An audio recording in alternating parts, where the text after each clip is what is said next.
Muy buenas a todos, soy Federico Romero de Historia y Roma Antigua y hoy estamos de suerte. Tenemos a David Gómez Aragonés para hablar de su nuevo libro, Reinas Godas. Es un libro que acaba de sacar con la Esfera de los Libros y en el que da una visión novedosa de lo que es todo el reino godo de Toledo. ¿Por qué digo novedosa? Pues porque adopta un prisma totalmente distinto al adoptado tradicionalmente. Adopta el punto de vista femenino.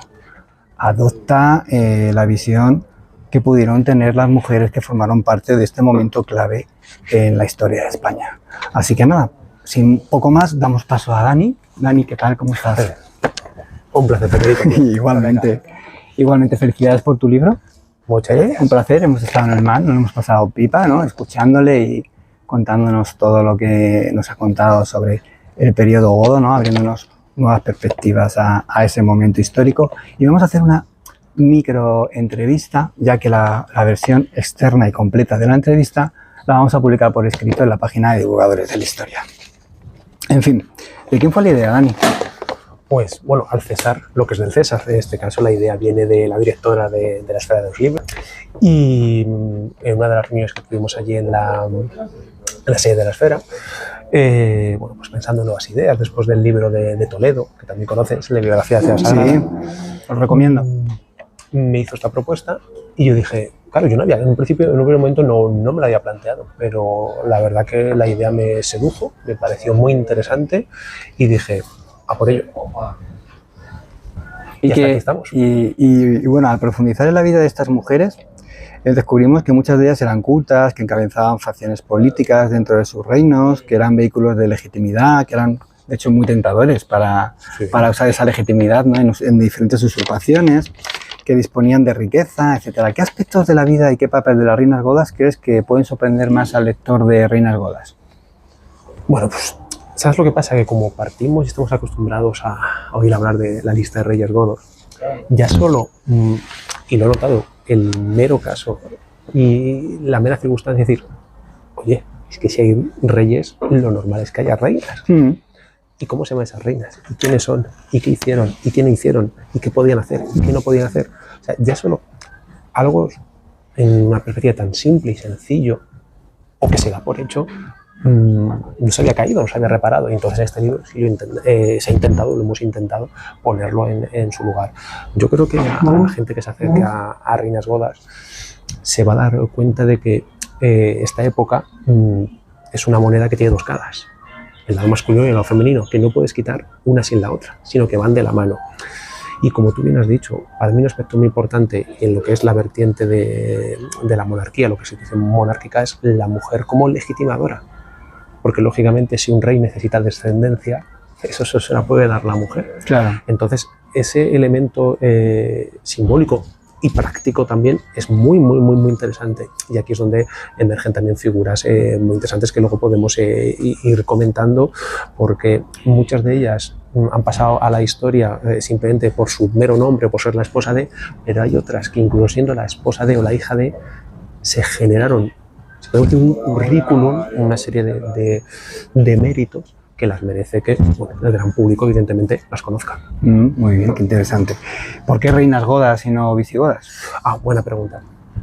Pues muy sencillo, porque en verdad visigodo y godo es lo mismo. O sea, sabemos que los godos se dividen en dos pueblos, visigodos y ostrogodos, pero en verdad, y esto tú lo sabes bien, cuando vas a las fuentes, lo más normal es que en las fuentes siempre contemos el término godo. O sea, yo me atrevo a decir que de cada 10 veces, 9 es godo y una es visigodo. Culturalmente, básicamente es lo mismo. Son divisiones que hemos creado nosotros para aclararnos un poco, ¿no? Pues es como lo que comentábamos antes con conceptos como antigüedad tardía, como conceptos como edad media, como conceptos incluso como reconquista, etcétera, etcétera. Pero hay que entender lo que hay detrás de todo eso. Y además en este caso porque también hablamos de las ostrogodas. Lógicamente nos vamos al reino ostrogodo de Italia, nos vamos ahí con toda la familia de Teodorico el Grande, con esas ostrogodas de poder, entre comillas, que se llama, y ahí emerge una de las grandes figuras históricas de este libro y una de las grandes figuras regias de la antigüedad tardía y una de las grandes figuras regias femeninas, que es Amalasunta. Entonces, para que la gente tuviese una visión muy clara desde el principio, creo que el concepto, la palabra godas, porque sí es cierto que estuvimos ahí, reinas visigodas, reinas godas, vamos con godas. Entonces, por godas, yo creo que también tienes razón, es el título correcto. Vamos a entrar en materia con respecto al libro. Gala Placidia, Ataulfo, su hijo Teodosio II, ¿hubieran podido cambiar su mundo? Bueno, yo sé que es un tema que especialmente apasionante. Te gusta, es un tema que, o sea, de película, ¿no? Es de serie de televisión, novelas, sí es cierto que se han hecho. Aquí hay varias series, aquí estoy pensando en Alarico, en Teodorico, en Gala Placidia y Ataulfo, son varias las series que nos caben aquí. Sí, no, o sea, señores de Netflix, por favor. Te pensas temporadas y temporadas, o sea, el guionista simplemente te hace trasladar la historia de la mejor manera posible a una realidad cinematográfica o audiovisual.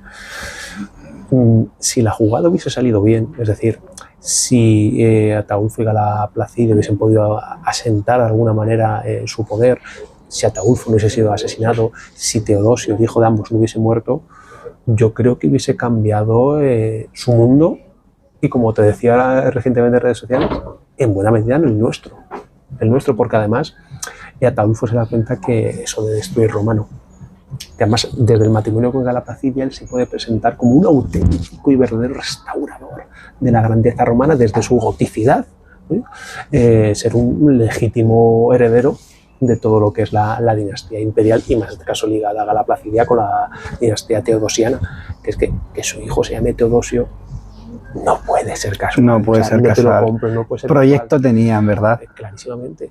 Y luego también se ve una cosa importante y es algo que en algunas fuentes se remarca, y es la ascendencia, el peso, la influencia, la ascendencia, el peso y la influencia de Gala Placidia. O sea, Ataulfo ve bien, no discute que su hijo se llame Teodosio como el emperador, como el padre, o sea, no lo llama Alarico como su cuñado, su antecesor, o no pone un nombre godo, un nombre germánico. No. Lo llama Teodosio. Tenía muy claro cuál era el camino de la integración. ¿no? Clarísimamente. Y yo creo que a lo mejor, de alguna manera, triunfar en lo que Alarico no consiguió, Ataulfo se ve en una posición de decir, ostras, estoy más cerca de lo que incluso estuvo Alarico. A ver si yo voy a poder. Pero no puedo. Bueno, y hablando de hispano-romanas, ¿hubo hispano-romanas poderosas en esta época del reino godo? Sobre todo al principio, supongo, porque luego a medida que avanzó se fueron integrando unos con otros y ya era más difícil de distinguirlo, pero... No, aquí hay una figura, aparte de... caso dejando el ámbito romano a un lado, como es Gala Placidia, siendo el ámbito hispano-romano netamente, sabemos de una reina en el siglo VI que era hispano-romana, que era una dama, una rica dama hispano-romana. Y alguno de tus seguidores dirá, vale, ¿cómo se llamaba? Ay, amigo, ese es uno de los grandes... Es desesperante. Es uno de los grandes problemas a los que nos enfrentamos aquí en el libro, es decir... Es desesperante. Vale, puedes coger el listado de reyes y el listado de reinas, sí, pero es que hay muchas reinas que sabemos de su existencia, o de muchas princesas que sabemos que existieron, que sabemos incluso con quién se casaron, pero no conocemos su nombre. O sea, en el caso de, por ejemplo, de Teodorico I, el rey visigodo, conocemos el nombre de todos sus hijos, pero sabemos que tuvo 2 hijas y las fuentes no mencionan el nombre. O sea, de los hijos sí se menciona el nombre. Sí. Entonces, y en este caso, que la reina a la que me refiero, esta rica dama hispano-romana, se casa con Teudis. Sí. En el siglo II, Teudis es el momento de supremacía ostrogoda sobre la monarquía visigoda, es el sucesor de Amalarico, el nieto de Teodorico el Grande. Y sabemos que se casa con una mujer hispano-romana que lógicamente tenía que tener un peso social, económico destacado, porque no solo eso, sino que le proporciona una guardia personal muy grande a Teudis. Y sabemos que tenía una serie de propiedades en Hispania muy importantes, por lo tanto no estamos hablando de una mujer cualquiera. Y sí, Teudis en un momento complicado se casa con ella, es porque sabe que también que ese matrimonio le va a posicionar o le va a fortalecer en lo que es el trono godo. Nada es casual. Sí, de hecho, nada es casual. Es un claro exponente de la riqueza que en esa última fase del imperio, incluso ya después, acumulaba la aristocracia romana, ¿no? Que era pues, capaz de marcar la diferencia, ¿no? al enlazarte con ella, ¿no? Bueno, te voy a proponer un reto muy complicado y en 3 frases dame 3 nombres de reinas godas y por qué son, y las resaltas, esas 3. Dame 3 nombres. Ya sé que es un reto muy complicado, pero dame 3 solo. Vamos a ver. Amalasunta. Amalasunta, grande. Yo creo que te lo imaginabas porque, bueno, después de Teodorico el Grande es la figura monárquica más importante del reino ostrogodo. O sea, ¿hay más reyes? Sí, pero no tienen el peso, la ascendencia, el legado, la huella, la influencia, la importancia de Amalasuntha. O sea, es un personaje espectacular, fascinante, sin el cual no se puede entender el reino ostrogodo de Italia, no se puede, igual que no puedes entender un sitio Teodorico sin su hija, tampoco puede, porque yo creo que en lo que más preguntado se lo merece. Una. Vamos con la segunda. La segunda es Vado. La esposa de Recaredo, que sabemos muy poquito de ella. Se discute si era noble, si no era noble, de dónde, qué tipo de sangre tenía, etcétera. Ese nombre tan particular que tiene, como el de Vado, o sea, nomástica peculiar, singular. Pero a mí, aparte de casarse con uno de los reyes de la lista más importante, como es Recaredo, por el Tercer Concilio de Toledo, es que tiene peso en el Tercer Concilio de Toledo, es que es la única reina que firma las actas de un concilio. Y además firma como gloriosa regina. Y no es un concilio cualquiera, pues vale, concilios tenemos unos cuantos. Es el concilio más importante del reino godo, que es el de la conversión del arrianismo al catolicismo. La verdad es que es llamativo, ¿no? Que una mujer que además puede, que no sabemos muy bien qué procedencia puede tener, si realmente tiene una procedencia modesta o una procedencia de la nobleza media, por decirlo de alguna manera, ¿no? Está claro que muy aristocrática no parece que fuera capaz de dejar su huella de esta manera, ¿no? En la historia del reino godo, dejando su huella en un documento, su firma en un documento tan importante, ¿no? Es un documento no tan importante en la época, es uno de los documentos más importantes de la historia de España. Fíjate. Porque estamos hablando de la conversión al catolicismo, o sea que repito, no es una ley más, un documento más, no. O sea, si hay documentos que podemos considerar fundacionales en la historia de España, este es uno de ellos. Y ahí tenemos a una mujer. Por lo tanto, sí, un poco, si lo piensas, la línea de la esposa de Justiniano, de Teodora, o de la de Belisario, ¿no? Mujeres de posiblemente extracción humilde, ¿no? Que llegan a lo más alto y saben ejercer el poder. Claro, porque como bien acabas de indicar, no son casos únicos, no es un rara avis, no es común, no es habitual. En la época, además, en la misma época. Pero algo tiene que ser, o sea, Vado algo tenía que tener para, bien ella o bien en su relación con Recaredo, para que ahí está su firma. Ya ves. 3. Y la tercera, la verdad es que te podría resaltar varias, pero yo creo que un poco para cerrar el círculo vamos a irnos con la que podemos decir que es la última, que es Egilo. Egilo. Apasionante la vida de Egilo. La viuda de Rodrigo, el último, considerado último rey de la lista de reyes godos, y que claro, tomó una decisión muy controvertida, particular, y que creo que nos daría para un largo debate. Yo creo que ahí estamos otra vez ante el ejemplo de cómo la mujer puede legitimar al nuevo gobernante, ¿no? Claro, pero es curioso. Egilo se casa, para situarnos, con el hijo de Muza. ¿De acuerdo? Cuando Muza tiene que marcharse a Damasco, su hijo se queda como gobernador, y es ahí cuando se casan. Claro, ¿qué pasa? ¿Qué sucede? Que en la tradición árabe, la tradición musulmana, la mujer no es legítima. O sea, en este caso, la tradición celta, romana, germana, la mujer es así. Sí legitima, pero aquí para la tradición no legitima. A lo mejor es que lo que buscaba era la legitimación de cara a los conquistados, no de cara a los conquistadores. Aquí ya podemos elucubrar. Ese matrimonio, ¿para qué fue? ¿Para unir dos mundos? ¿Fue un mero matrimonio de conveniencia porque a ella misma y a su familia les venía bien sin pensar en proyección de Estado? Puede ser. Dejamos la cuestión abierta. El propio hijo de Muza lo hace por un beneficio propio, hay intereses de algún tipo de conversión. De todo lo que estamos diciendo pueden parecer algunas cosas locuras, pero también tienen visos de poder dar una realidad histórica. Con lo cual, vamos a ver yo, porque al final nos tiramos aquí. Bueno, vamos a hacerte otra pregunta, esta vez de justicia histórica. ¿Alguien que haya sido, alguna de las mujeres de este periodo que haya sido olvidada injustamente, o incluso cuyo nombre no conozcamos, a la que queramos hacer un poquito de justicia y sacar de ese injusto olvido? En verdad, yo te voy a decir que un poco todas, ¿no? El objetivo que también tiene el libro es recuperarlas todas, igual que, creo que te lo comentaba antes, igual que se está recuperando lo que es la divulgación goda, lo que es que cada vez genera más interés.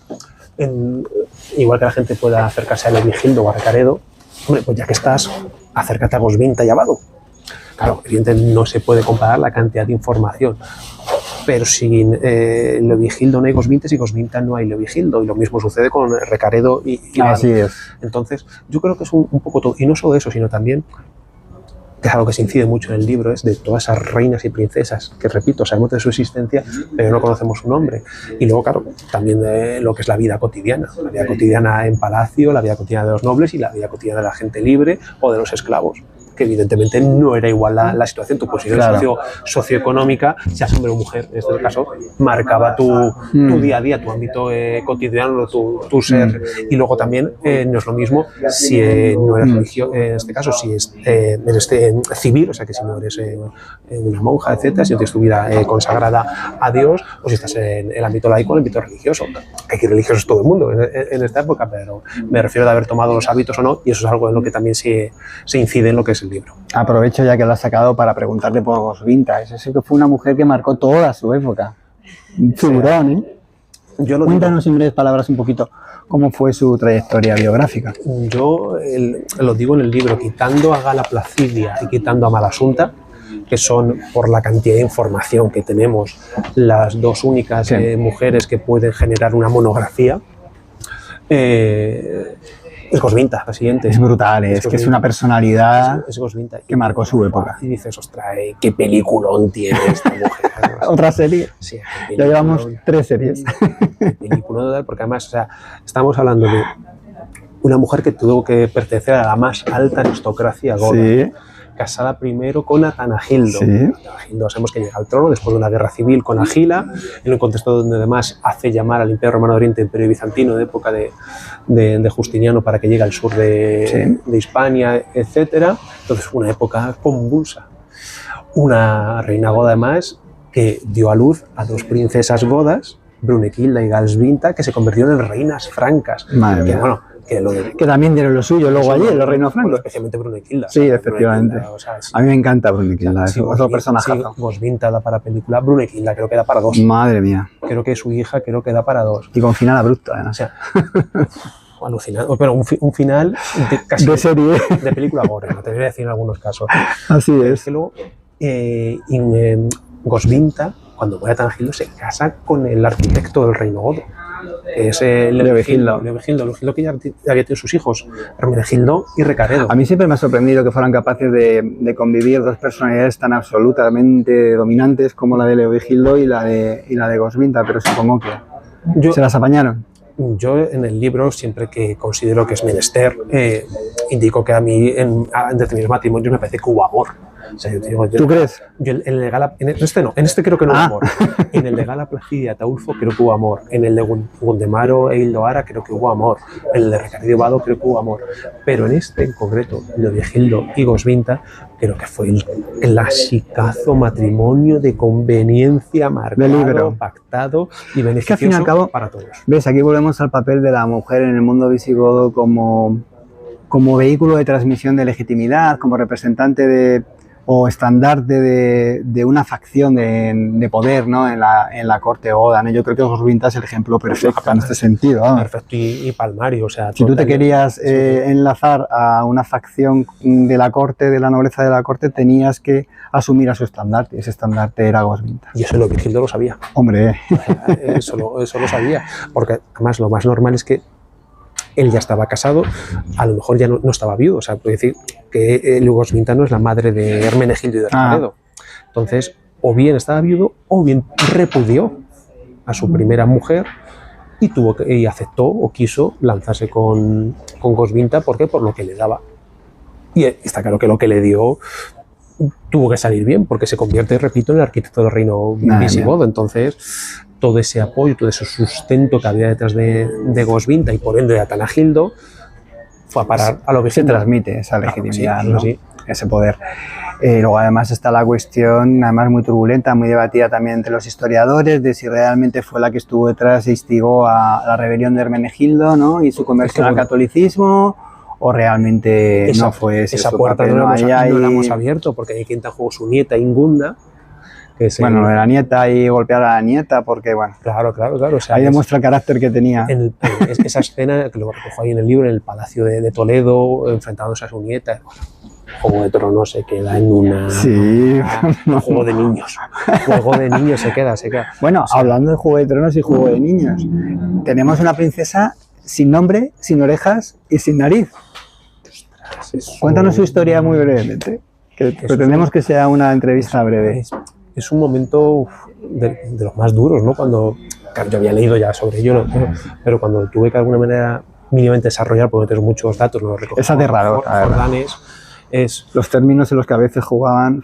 Es una hija, una princesa de Teodorico I, estamos hablando de mediados del siglo V, que se va a casar con un príncipe vándalo, un Erico. Hijo del gran Genserico. Genserico es el que levanta el reino vándalo al norte de África, se hace con Cartago, hace del Mare Nostrum, del mar Mediterráneo occidental y central, del mar vándalo, etcétera. Uno de los grandes del siglo V. Totalmente. Uno de los grandes de la historia del siglo V. Pues en esos juegos políticos pues, era normal que una princesa visigoda se casase con un príncipe vándalo, ¿no? O sea, nunca tuvieron muy buenas relaciones esos dos pueblos. La verdad es que siempre... Yo creo que también de aquellos... Para tener una raíz común... De aquellos polvos, estos lodos, por decirlo así, y que luego, lógicamente, surgió la posibilidad de un matrimonio de mayor conveniencia para los vándalos. Un Erico podría ligarse a la familia imperial. Pues claro, también como han dicho algunos, ¿por qué no simplemente la repudias y ya está? O sea, lo de repudiar en la historia no es algo... Repudia, la mandaste a casa, eso, pero con la excusa, porque es una excusa, o sea, no hubo ninguna... No hay pruebas de que supuestamente esta hija de Teodorico I, esta princesa visigoda, quisiera envenenar a un Erico. No te justifica el que un Erico, como dice Jordanes, le arrebatase su belleza natural, el que la mutilase, ya vamos a decirlo, o sea, spoiler, entre comillas, le cortase las dos orejas y la nariz. Más bien parece una muestra de crueldad gratuita de este personaje que de hecho tenía fama de ser un maltratador de libros, ¿no? Porque creo que luego estoy hablando de memoria, pero creo que luego se casa con Eudocia, la hija de Valentiniano III, y también creo que llega a maltratarla. Él es un tipo que la violencia le acompañaba, con hombres y mujeres, o sea, no tiene mucho... Un tipo violento, ¿no? Totalmente. Entonces, yo creo que aquí seguramente fue la primera gran expresión constatada en las fuentes de esa violencia, y una de las cosas que también siempre ha llamado la atención es que no hubo respuesta. O sea, siguiendo la tradición germánica, una venganza de sangre. Una venganza de sangre, que yo digo. A ver, yo imagino que la coyuntura política era complicada, ¿no? También estamos hablando de una época donde están los hunos, Atila, etcétera. La cuestión geográfica de... Había un mar de por medio, como dice la Trump, ¿no? Claro, entonces es complicado, pero, ostras, eso te sirve para seguir viendo que la relación entre godos, fuesen visigodos u ostrogodos, siempre fue y mala. Vándalos, Siempre fue mala. Muy complicada. Eso da también para una entrevista, ya la relación entre esos dos pueblos y la historia que tienen. Un versus buenísimo, pues un versus, la verdad es que sí. Auténtico. Bueno, como tratamos de que sea una entrevista breve, vamos a ir poniéndole fin. ¿Qué es lo que pretendes realmente? Que cuando alguien se lea tu libro, Reinas Godas, ¿qué pretendes que se lleve? Después de leerlo, primero, un buen momento, unos buenos momentos.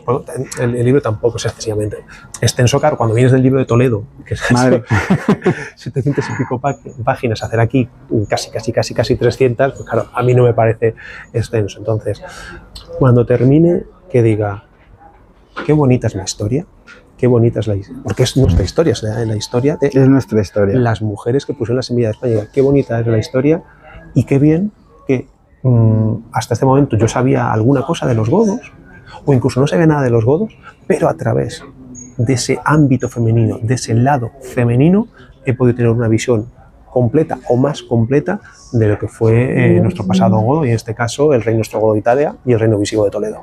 Pues yo me quedo con esa frase, con el qué bonita es nuestra historia, y con la novedad de poder disfrutar de ese periodo histórico que está cada vez más en boga desde esta nueva perspectiva. Así que muchas gracias, Daniel, por tu libro. Un placer. Y yo la verdad es que ya lo he leído y lo he disfrutado a tope. Mira que me he leído libros sobre visigodos, incluso he prologado alguno, pero este ofrece una perspectiva totalmente nueva de una época muy compleja. Muchas gracias y hasta la próxima. Fuerza y honor. Fuerza y honor.